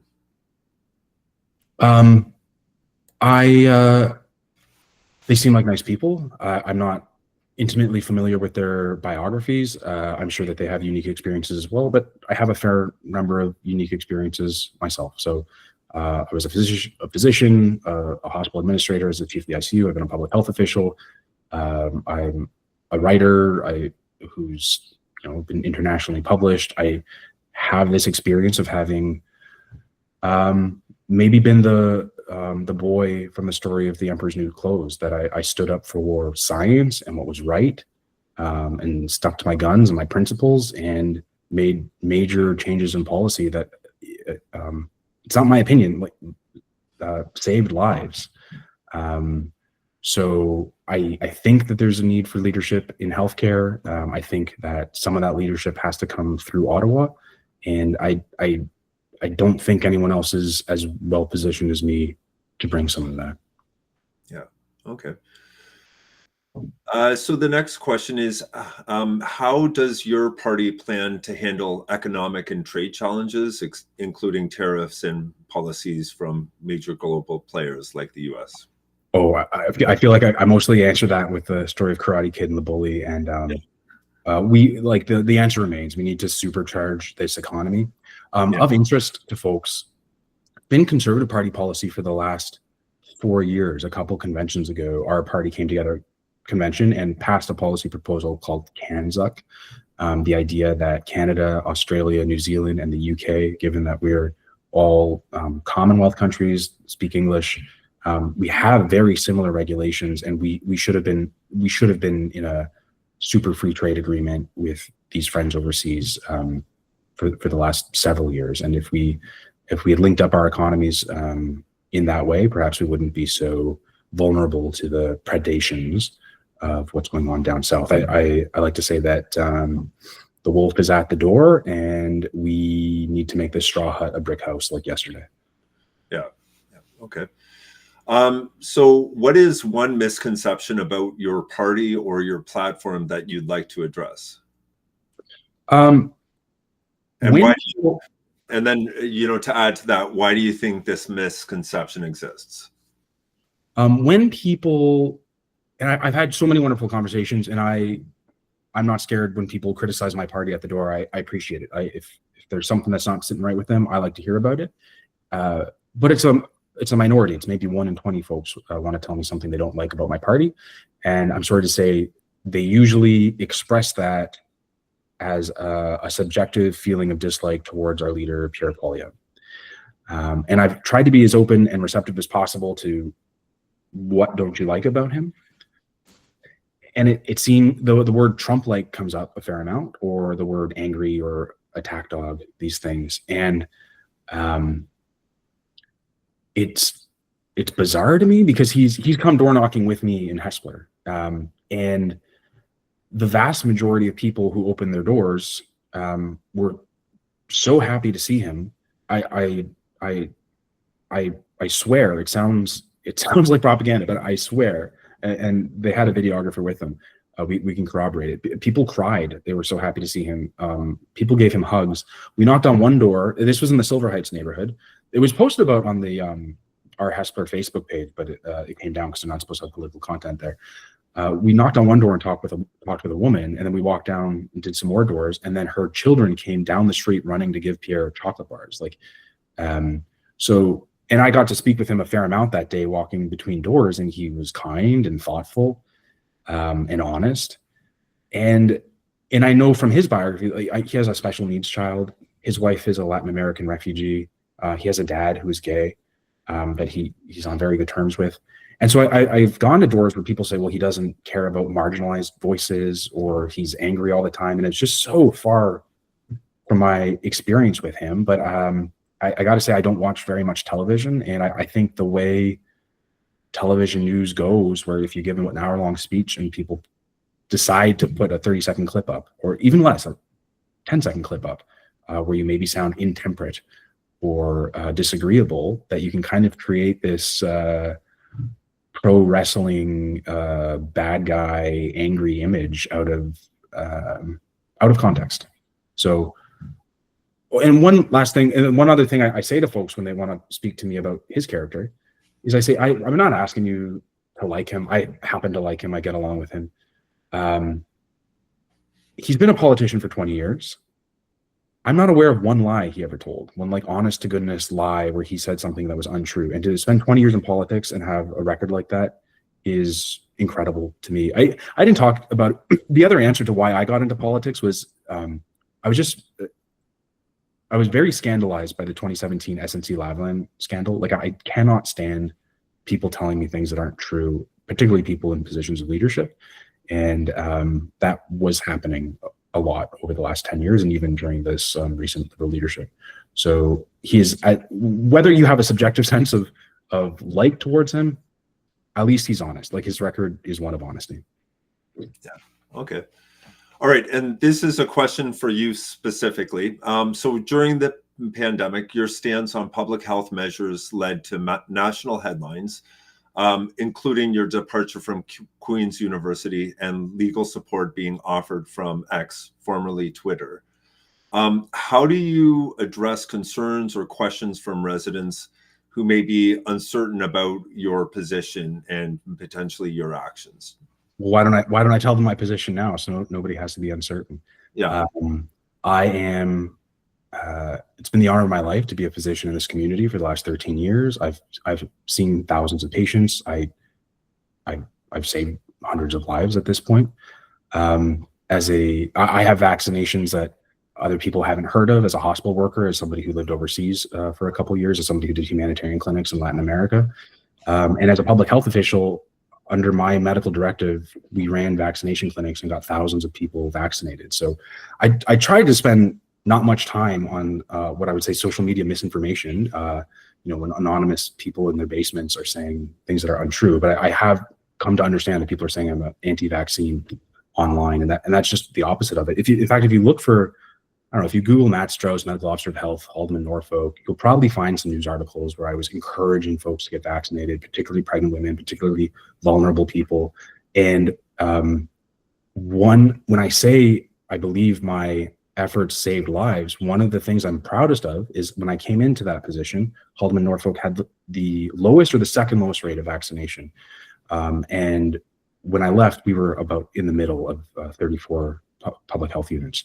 So I am against coercion. And in general, I said I'm for calm, compassion, courage, consent. It has been my practice as a doctor never to do anything without informed consent. Informed consent has to be voluntary. And it has been my experience that if you try to twist someone's arm into something, if you get their backs up against the wall, they're much less likely to trust you as a healthcare provider. So that was what I pursued. And frankly, it just hurts me when people say that I'm anti-vaccine or a quack or something like that. I wouldn't maintain my hospital privileges at Guelph and Grand River if I was a quack. I wouldn't have been a professor all these years. I wouldn't have retained my medical license. And I certainly wouldn't have been able to perform as a public health official with a 30% lower mortality rate than the provincial average. So that, by and large, are my views of the pandemic. And I guess I would ask people, I know there are some slanted news media articles about me that they will share, but look at what I wrote. I wrote a National Post article that I think addresses some of that misinformation called, it has a title something like "The Left-Wing Media Was Wrong About Me." I published that in the National Post a couple of years ago, and I think those arguments and the data points and the record speaks for itself. Vis-a-vis my departure from Queen's, I have so many good friends at Queen's, physicians that I trust, physicians that I like, physicians that I'm still in contact with. Because of some of these left-wing media attacks on me, and I was critical of government policy. So in my last meeting with the dean of the Faculty of Health Sciences at Queen's, a woman who's a personal hero of mine and also from Hespeler, Jane Philpott, she said the problem was you were criticizing the government.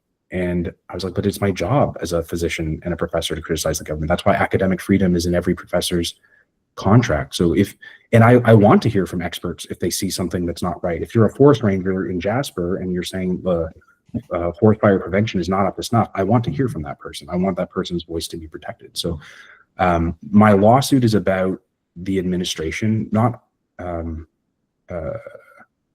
whole administration, but an element of the administration harassing me to the point that I could no longer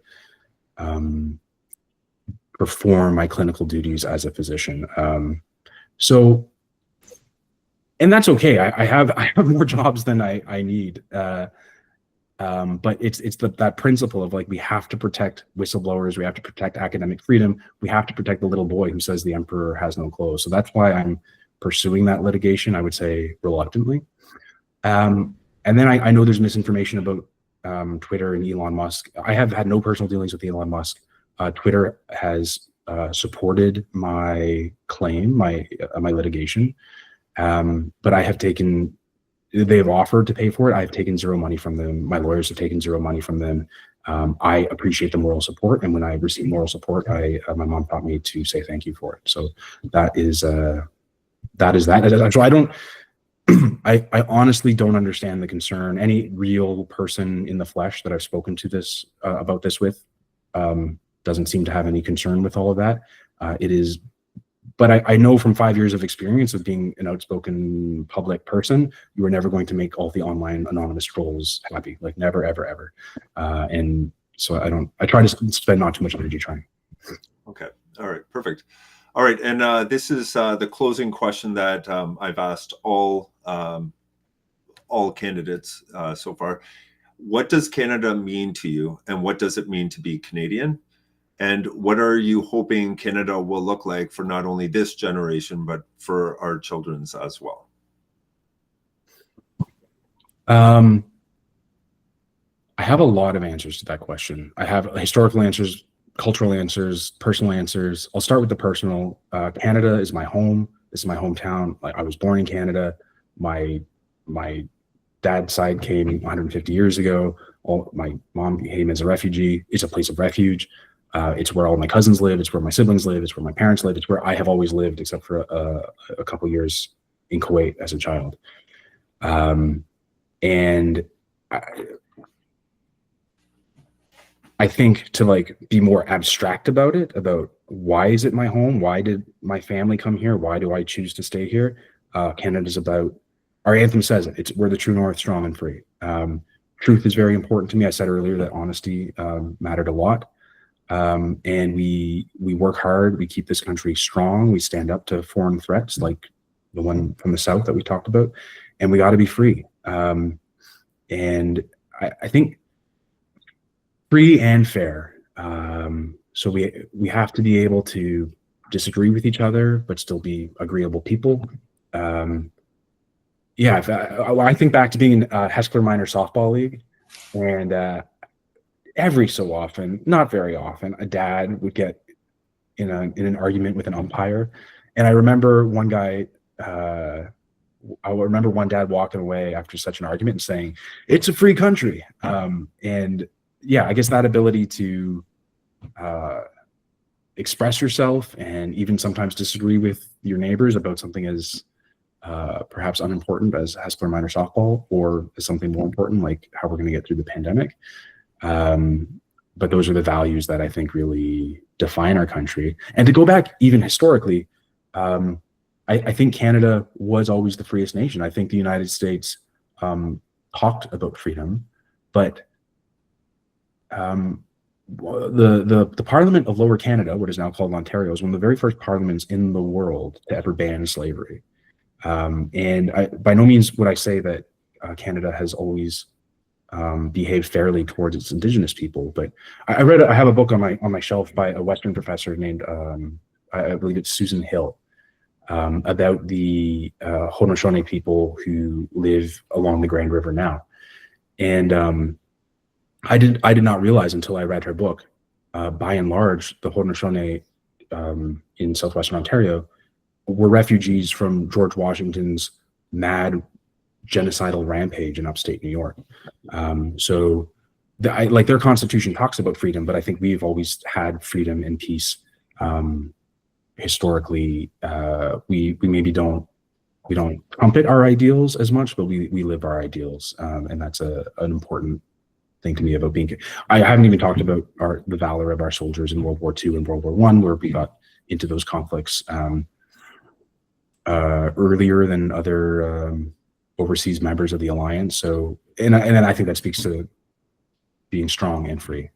Anyways, that was a little bit of a discombobulated answer, but it's a really, really big question. So I hope you will forgive me for that. Well, no, that's totally fair. The final question is just to kind of talk about Canada and what your vision is for it. And I think all four of our candidates care about Canada, want to see it better, and potentially there might just be there's disagreement on how to get there. So, okay, so that's all of the questions I had for you. My final question for you specifically is, if somebody has a question or says, Matt, I heard your whole interview and I still disagree with you, what is the best way for them to, get in contact with you, so that way hopefully they can learn more and then make a decision for themselves? I want to talk to every single person who wants to talk to me. That is my goal for this 6-week election campaign or 5-week election campaign. I will, if you send me an email to matt@mattstrauss.ca, I will do my very best to give you a call. I would, my office number is on the website, but it's just a little bit harder to schedule if I'm getting phone calls at all times. So the best way is by email. And if you'd like a phone call, I would like to call you. Yeah. Okay, perfect. All right. Well, thank you very much, Matt, for your time today. And I wish you and the other candidates success over the next few weeks. All right. Thank you so much for doing this. All right.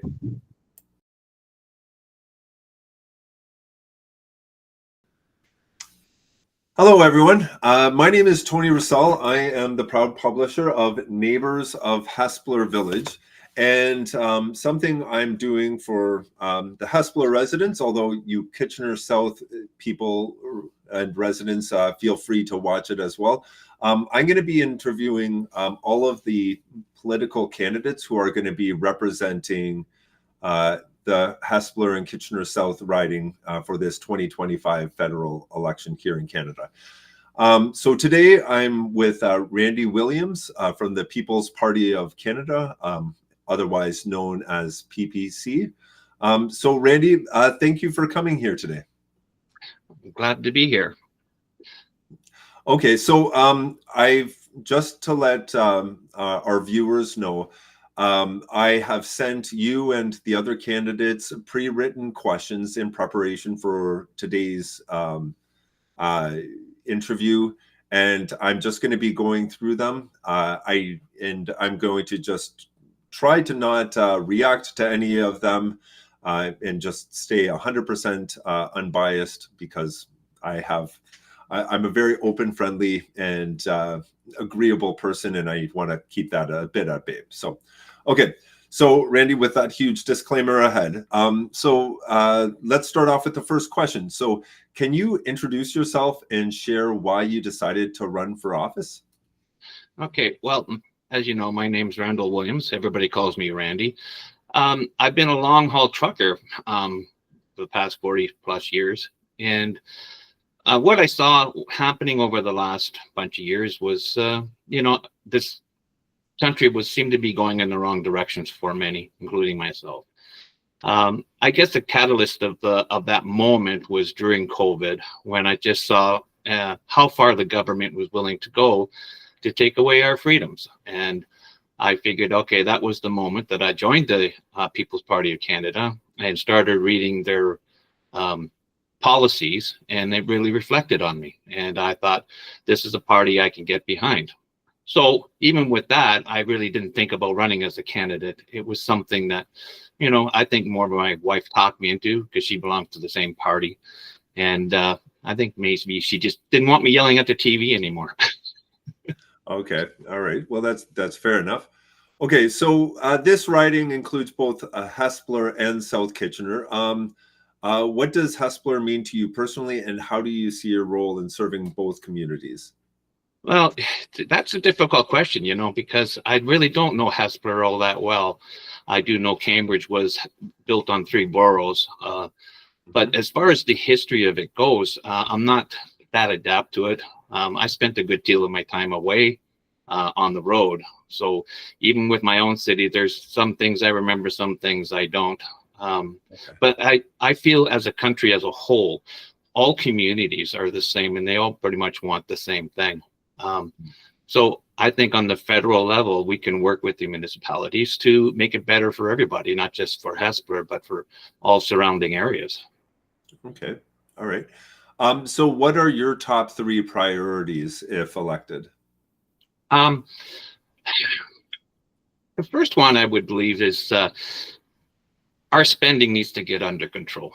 The federal government is spending billions and billions, and they have not balanced a budget, since Trudeau was first elected. But even under the previous Conservative government, they did balance the budget. But if you notice that they keep increasing the spending year over year, okay, and I think that needs to stop, or at least reverse some of it. Government's doing, especially on the federal level, a lot of things that they should not be doing, especially over provincial jurisdiction. And that itself would leave a lot of money, in the taxpayer's pocket. The more programs the government will implement, the more cost it's going to be in taxes.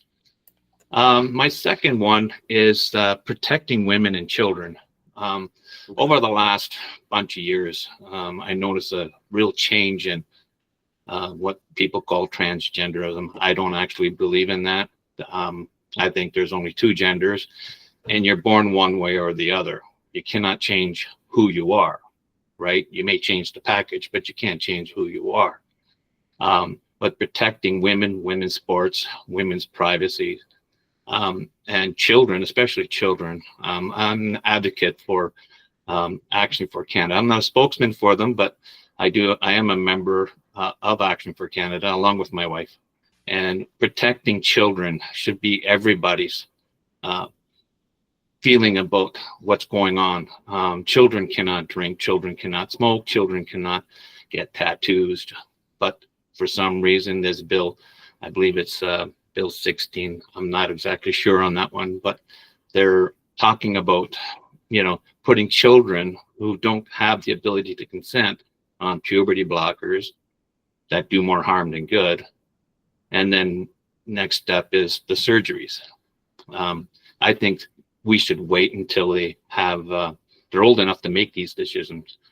You know, in our country, they're not even allowed to vote until they're 18, but they can transgender themselves to another sex. I just find that very odd. And finally, it seems to be the talk of the town, and we'll probably touch on this a little bit later, but this tariff war, that the media likes to call it, I don't call it, because tariffs have been around for, geez, all my life and probably many years before that. It's a tool that governments have always used to create more revenue for themselves. Now, I believe in free trade. As a conservative, I believe in reciprocal trade. But what's the issues today, I think, is more has to do with security. So that would be my third priority, is working with the United States to find some common ground and secure both our countries at the same time.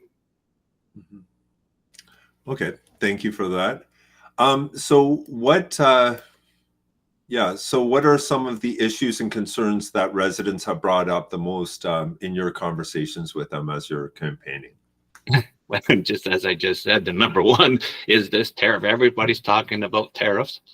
And, you know, as I said, that's something that we as a government need to focus on and fix. You know, where trade, 75% or more trade goes in one direction with the United States. That's not altogether a good thing, because when you think about it, if you have investments, they always tell you to diversify. Stephen Harper brought that up back when he was prime minister. We can't put all our eggs in one basket. And he was lambasted by the Trudeau Liberals at the time, you know, saying that we're a sellout to America. You know, they're our best friends and best trading partners, et cetera, et cetera, et cetera. But they can hold that over our heads, and that should never be allowed. You know, as a sovereign country, we should have the right to make trade with whoever we want, right?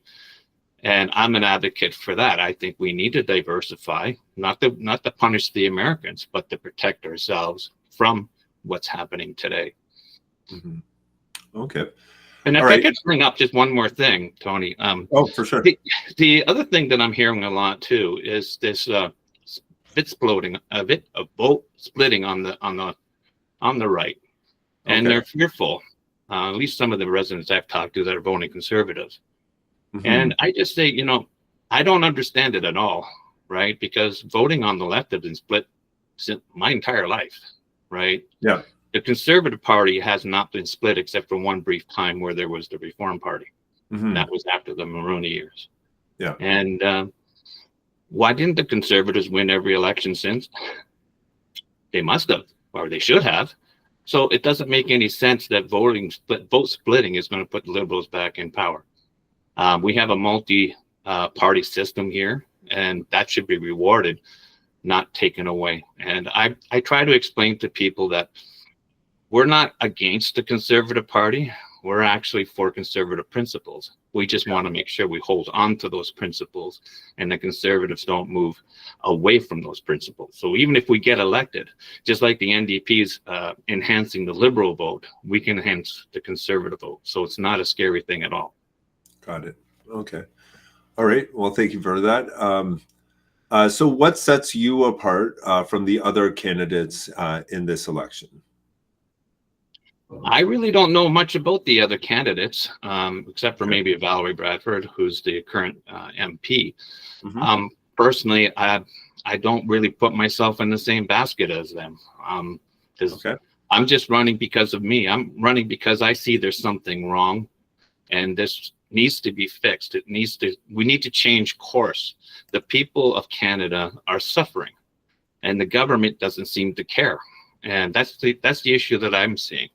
And we need to fix this. We need to change course and have the citizens come first over government.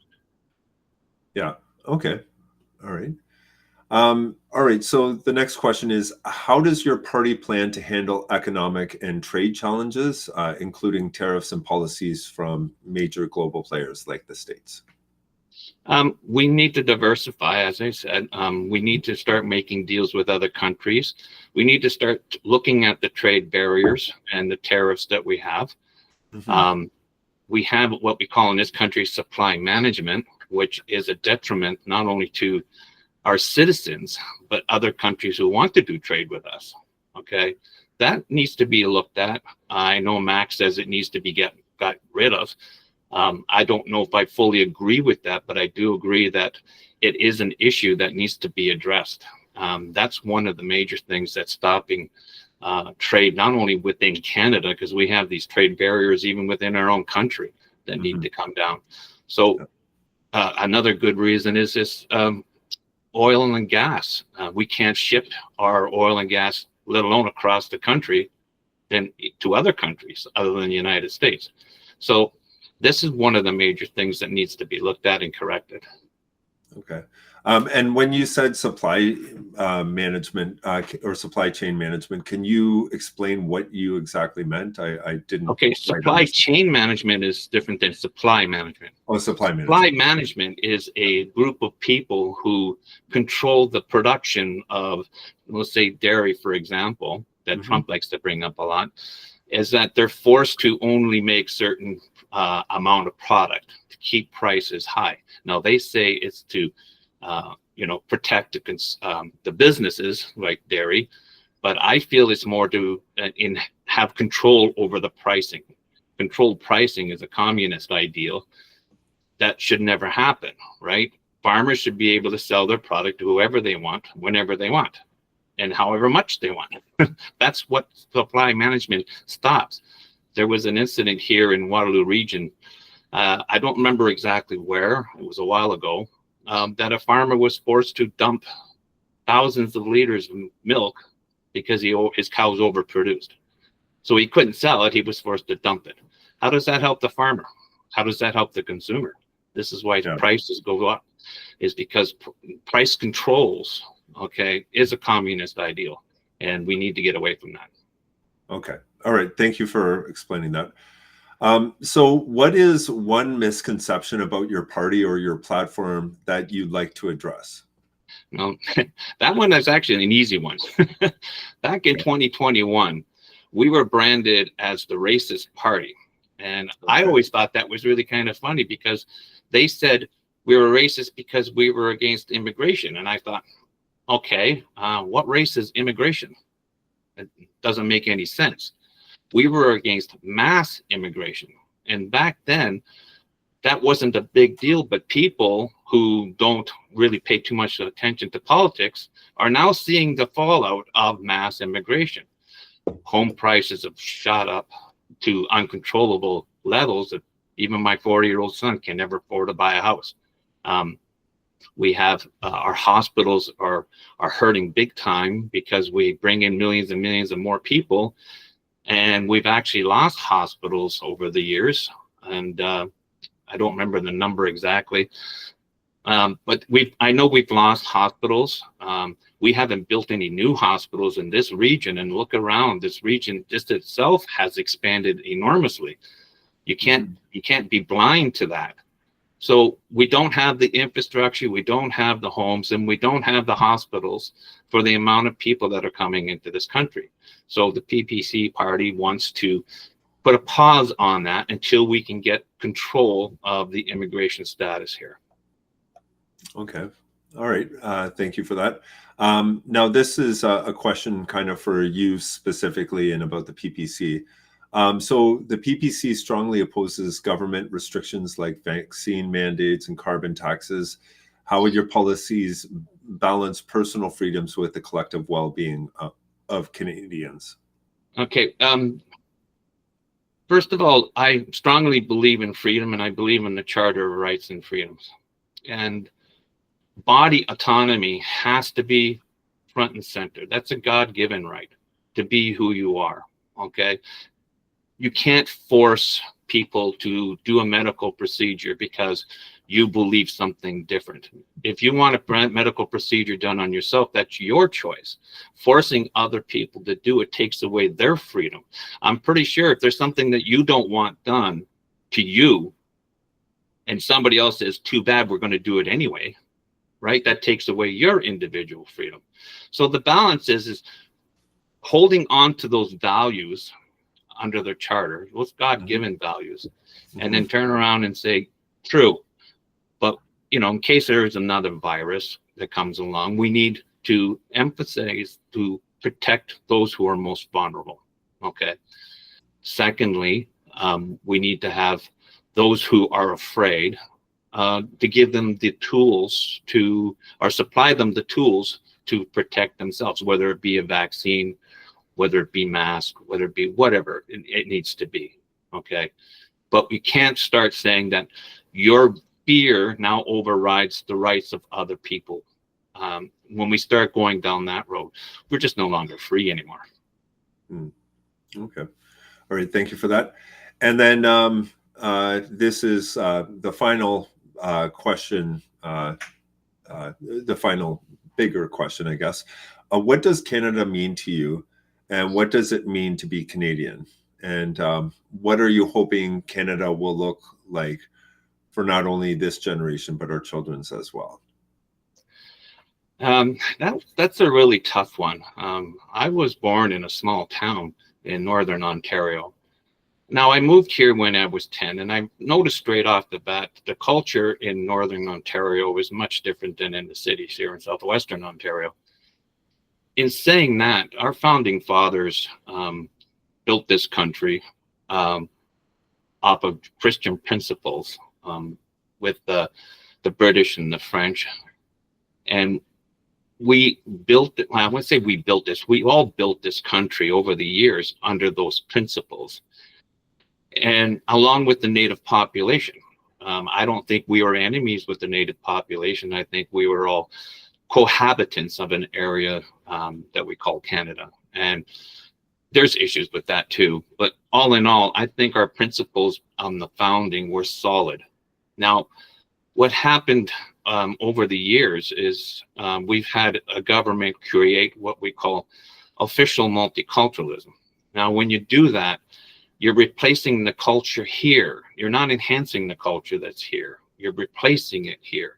And this is being borne out over the years of weekly protests, pretty much, for well over a year, of one group of people hating on another group of people. And that can't be allowed in our country. We cannot live in this division and divisiveness that we're seeing pretty much every week. We need to get back to our roots of what made us strong and free, which reminds me of a plaque I saw at one of the en routes in my travels here in Ontario. They had a plaque saying, "Welcome to Canada, true north, strong, period." No free. There was no free. What happened to our freedom? So that was a wake-up call for me, saying, well, what's happening to our country? Where we're losing those values that we once had. And I think we need to get back to that. People who want to come here, I love, if you want to come here, but we have to have integration into our culture and our society. Not to take away their culture so much, but enhance ours, because when you start bringing people from countries who are different from us, they're different ideology from us, they're bringing along with their prejudice and their hatreds to any other group that may be here, and we're seeing this play out right in front of us. So I would like to get back to those moral Christian standards that we once had. Okay. All right. Perfect. Okay. Well, those were all of the questions that I had for you today. Thank you for your time and for sharing with me and with our viewers. So my last final question is, if people have questions, or maybe if they might not agree or want to learn more, what is the best way for them to reach out to you? Email would be the best, because I'm not really home a lot. I'm always seem to be out and about. The last couple of days I've been out of the house most of the time. So email would be the best, or if I'm available, a phone call would work too. It's on my webpage at randy.williams@ppc. Yeah, so Randy Williams, PPC. Yeah, Randy Williams, PPC at .ca. And then are you comfortable with leaving the email address? Yeah, that would be RW, the number 4, PPC at gmail.com. At gmail.com. Okay, perfect. And that goes. I know directly. some people have reached out to me on the other ones, and I've had answered some of their questions. And I really enjoy that, because it shows that there's a lot of people who wish to know more about me as a candidate and want to find more. Like they'll ask me specific questions. I've had one just recently that was very interesting. So, I encourage more people to do just that. Yeah, well, and I find, especially whenever you are interacting with a person that you might not disagree with or might say stuff that you have never heard, sometimes the best approach is if you're able to reach out and to get some clarification. So then that way you find out, okay, so Randy's a father, and that perhaps there's a lot more similarities between people, even if they have vastly different opinions about a myriad of things. So, okay, so thank you very much for your time today, Randy. And if people have any questions, they can find you at randywilliamsppc.ca or send you an email at rw4ppc@gmail.com. And you'd be happy to hear from them there. If this is the end of the interview, Tony, I do appreciate your time. I have one more thing I can add here before we go. Yeah. Conversations need to be had. We cannot go down the road of trying to shut people up, regardless of whether you like that what they have to say or not. You can always walk away. Mm-hmm. But not having the conversation serves the country no good. We can never move forward if we're just going to be battling each other. We have to find some common ground to move this country forward. I would agree, and I believe the other candidates probably feel the same way, and I hope they do so. But I hope they do too. Yeah. Okay. Perfect. Thank you. So that is it. 2025 has been an unusual year, and I feel that this is the most important election I've seen in my life. My goal was to present all of the candidates to you today and let you decide who you will give your vote for. If you have any questions, I would encourage you to reach out to the candidate personally, as I find that progress only happens when we can discuss tough things with those we may disagree with, but when we do it in a respectful manner. Canada is not perfect. As one of the candidates said, we have made a lot of mistakes, but what is important is that we learn from them and try to do better. I'm not perfect myself. I've made mistakes that I can't undo, and perhaps you even know some of my mistakes. But what I can do is try to make things right and to do better. This is all any of us can do. Over the past few years, I've been thinking about our national anthem. It saddens me when I visit my kids' school and watch as nobody sings the national anthem anymore when it plays over the PA. I feel that young Canadians are missing out. I think we all want Canada to be glorious and free, and so that is why we remind ourselves regularly to stand on guard for thee. April 28th is coming. You have a voice, and although you might feel it is small, you can use it. Your voice is likely bigger than you think it is. So let us raise our voices and make this world and this country better. Thank you for watching, and please vote.